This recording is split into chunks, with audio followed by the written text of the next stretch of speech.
Hello everyone, my name is Arti and you're watching HW News. We start today's video with a question. Hear this statement very carefully.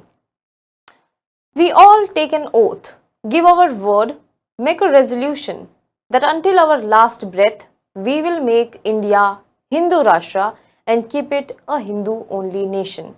We will fight, we will die, and if required, we will kill as well. We will not hesitate to make any sacrifice at any cost. Is this a hate speech or not?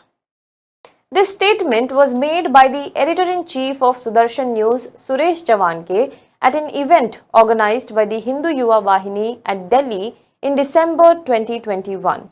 Several PILs were filed after his speech seeking criminal law action against the speakers at the Haridwar Dharam Sansad and the Hindu Yuva Vahini event. The PIL was filed in the Supreme Court. Now, the PILs claimed that this was a hate speech invoking hatred for other communities. The Delhi police, however, says that they did not find this statement to be a hate speech. So, whether it is a hate speech or not, what is this case? Let us understand in bit of a detail. But before that, we have a request for you, our audience. Speaking truth and not towing the line of those in power comes with a cost. For the last few weeks, we have faced strikes on our YouTube channel, which has limited our reach. Now, HW News Hindi channel has also been restricted from uploading any video for the next 7 days. We in the digital media don't have big advertisers or government advertisement to earn money, which is what keeps our journalism independent of any influence. But to survive, we need your support. Subscribe to our channel, like our videos and share it. And if you want to contribute beyond that, then you can visit our website www.hwnews.in/support. You will find different subscription options here. You can choose the plan that fits your budget and support us. Your contribution will go a long way in ensuring that free and fair media like us survive to tell the truth. Now, coming back to the topic. Here is what Delhi police told the Supreme Court when the latter asked them for their reply on the PIL. The police said that based on the complaints filed by several individuals against the speech of Chavanke at the event, it conducted an in-depth investigation into the video clips of the speeches and found that no words against any particular community were used. The police in its affidavit said, and I quote, "In-depth investigation of the video and other material found that no hate speech was given against any community. Therefore, after investigation and evaluation of the purported video clip, it was concluded that the alleged speech contained no hate speech against a particular community." It goes on to say, and I quote, "After a deep inquiry and evaluation of the contents of the video, the police did not find any substance in the videos as per the allegations leveled by the complainant. In the video clip of the Delhi incident, there is no utterance against any particular community. Hence, after inquiry and after evaluation of the alleged video clip, it was concluded that the alleged hate speech did not disclose any hate words against a particular community as alleged by the complainants. Therefore, the police said that it has closed the complaint as it was concluded that no cognizable offence was made out requiring police intervention or police action." The affidavit was filed by Isha Pandey, IPS Deputy Commissioner of Police, South East Delhi, and it further stated that none of the words which were spoken during the event in any manner whatsoever overtly or expressly described Indian Muslims as usurpers of territory and as predators of land, livelihood and of Hindu women, and nothing was said which could create an environment of paranoia amongst any religion. There is no use of such words which means or could be interpreted as open calls of genocide of Muslims. It is further stated that persons gathered at the Yuva Vahini meet with the motive to save the ethics of their community. This is what Delhi police said in its reply. It further said that the allegations relating to Haridwar Dharam Sansad speeches are beyond their territorial jurisdiction, which we can understand. Now, the police also has few words on the freedom of speech and expression under Article 19(1)(a) of the Constitution. The police goes on to say in the affidavit that it can be restricted only for purpose mentioned under Article 19(2). And it goes on to say, we must practice tolerance to the views of others. Intolerance is as much dangerous to democracy as to the person himself. This is what the affidavit says. The Delhi police has also questioned the PIL petitioners, journalist Qurban Ali and senior advocate Anjana Prakash Desai, former Patna High Court judge, by saying that they have not approached the Supreme Court with clean hands and that they directly filed the writ petition without availing the statutory remedies before them. It is said that petitioners have not filed any complaint before the police. The police also refuted the allegations that they were hand in glove with the speakers at the event. Now, less said is better about Delhi police's reply. We all know the irony in it, but to anyone who has seen the video, even as a layperson, one can find it very provocative. But the contention is whether we can really call it a hate speech or not. This confusion, or rather legal escape to those indulging in such acts, arises due to a loophole. And that loophole is we do not have an explicit hate speech law and even explicit definition of hate speech in India. In the wake of rising instances of such statements being made at events like Dharam Sansad, calls for genocide being made, asking a particular community to take up arms and kill, the demand for hate speech law is being made in the country now. So let us understand few concepts. What exactly is hate speech? What contains hate speech? While, as I said, we do not have a legal definition of hate speech, in its 267th report, the Law Commission of India says that it is difficult to define hate speech, as any ambiguity in a definition may also allow intrusion into freedom of speech and expression. However, a loosely worded definition of hate speech would involve any expression which is abusive, which is insulting, intimidating, harassing, or which incites violence, hatred, or discrimination against groups identified by characteristics such as one's race, religion, place of birth, residence, region, language, caste or community, sexual orientation or personal convictions.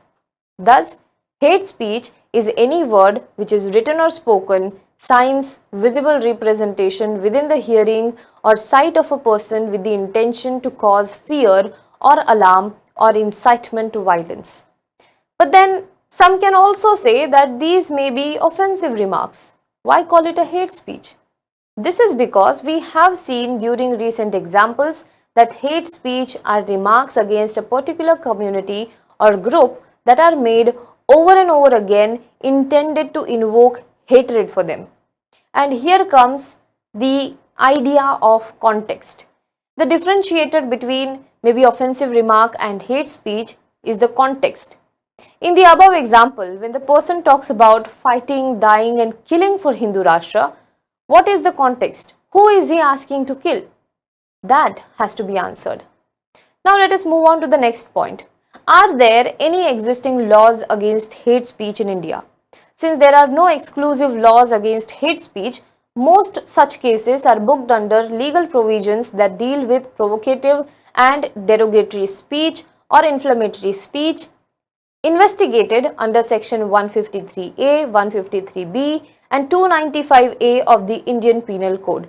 Section 153A and 153B deal with the punishment of acts that involve writing, speech or visual representation that promote enmity between groups on grounds of religion, race, place of birth, residence, language, caste or community or any other ground and causes public disharmony.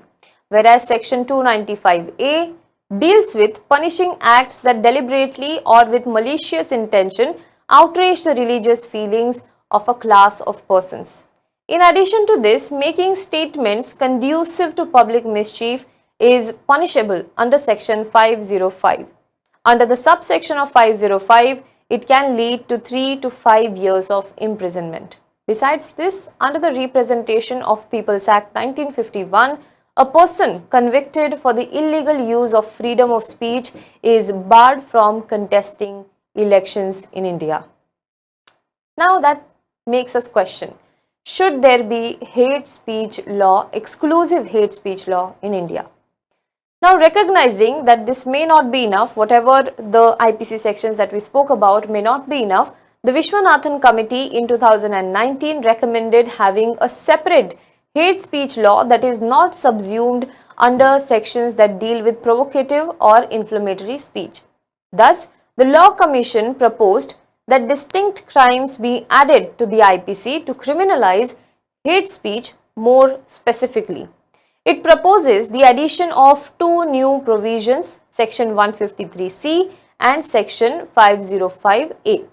According to the draft bill of Section 153C, whoever on grounds of religion, race, caste or community, sex, gender identity, sexual orientation, place of birth, residence, language, disability or tribe uses gravely threatening words, either spoken or written, signs, visible representation, within the hearing or sight of a person with the intention to cause fear or alarm, or advocates hatred by words, either spoken or written, signs, visible representation that causes incitement to violence, will be punishable with imprisonment of up to 2 years and fine of up to rupees 5,000 or both. Similarly, the draft of Section 505A reads that whoever in public intentionally on grounds of these many criteria, that is religion, race, caste, community, sex, gender, orientation, etc., uses words or displays any writing or sign or other visible representation which is gravely threatening or derogatory within the hearing or sight of a person causing fear or alarm with the intent to provoke the use of unlawful violence against that person or another will be punished with imprisonment of up to 1 year or fine for up to 5,000 or both. Now what happens is, in absence of any concrete law that defines and punishes hate speech, such acts or such statements are entangled in the jumble of interpretation. It comes down to how you interpret it, how the person who is judging it, how the person who is looking at it interprets it. Like what Delhi police said, there is no specific mention towards a particular community when Suresh Chvanke called for fighting and killing for Hindu Rashtra. Now, hate speech laws are long overdue in the country where hate crimes are rising with every passing day. And when I say hate speeches, I am also saying whoever indulges in it. Then be it Akbaruddin Owaisi or Suresh Chavanke or Yati Narsinganand or Bajrang Munidas. Thus, India desperately needs a hate speech law. Now, whether the politicians act in favor of it or not, that remains to be seen. Do let us know what you think about this in the comment box below. For more news and updates, you can log on to www.hwnews.in. Also, if you like this video, please give us a super thanks. Like this video, comment below it. If you're watching this video on Facebook, then please do like our page and share this video to as many people as possible. If you like the videos that I present to you, you can also connect with me at my Twitter handle, which is at Arti, ARTI _Ghargi, which is GHARGI. So that is, my Twitter handle is at Arti _Ghargi. Thank you so much.